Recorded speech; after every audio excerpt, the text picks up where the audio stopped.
Be ready? Start. Sir, once the very motion which we are discussing today is an economic one, I would confine myself to the economics of it, knowing that economic problems can be solved only by economic solutions and not by political solutions. Stop.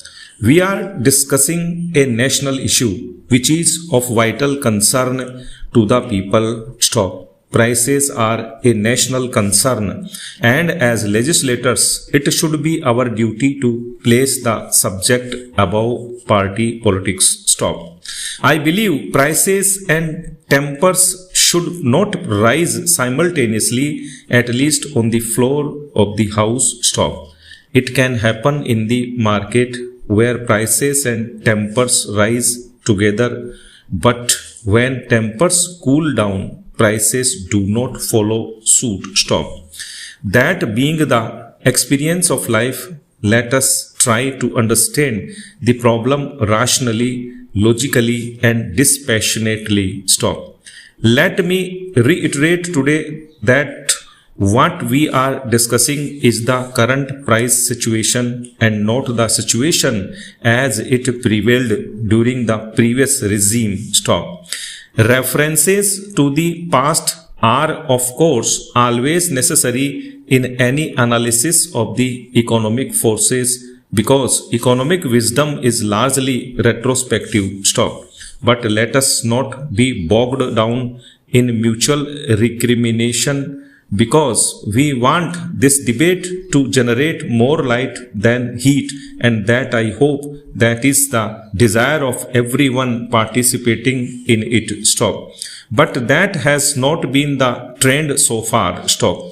When we discuss the trend in the current prices, we have to remember the positive indications. Stop. It is a fact that the annual rate of inflation in terms of the wholesale price index has come down progressively from 22% in January 1986 to 14% in the January 1997 and further to 10% in August 1997. Stop.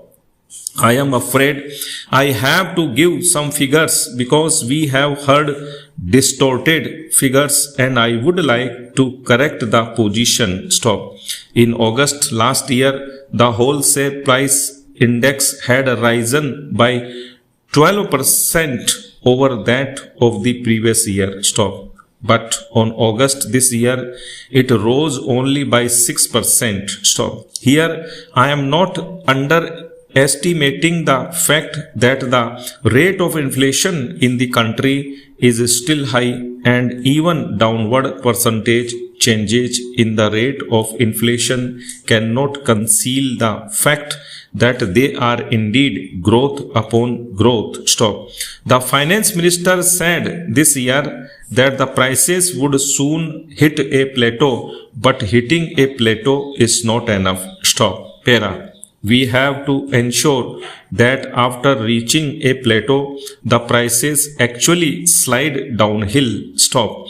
I shall not extensively dwell on the contributory factors of price rise because, as I said earlier, this is no occasion for mutual recrimination. Stop. But if one objectively analyzes the factors responsible for the massive price rise, I am sure many of you members sitting in the opposition will agree with me that you cannot evade responsibility for this entirely. Stop. The largest bungling with public finances and the total breakdown in infrastructure has been of the greatest tragedies in our economic life, and the shadow of that is still with us today. Stop. I shall also not go into the global factors such as the progressive rise in the prices of crude and also rise in the prices of other commodities which we have to essentially import. Stop.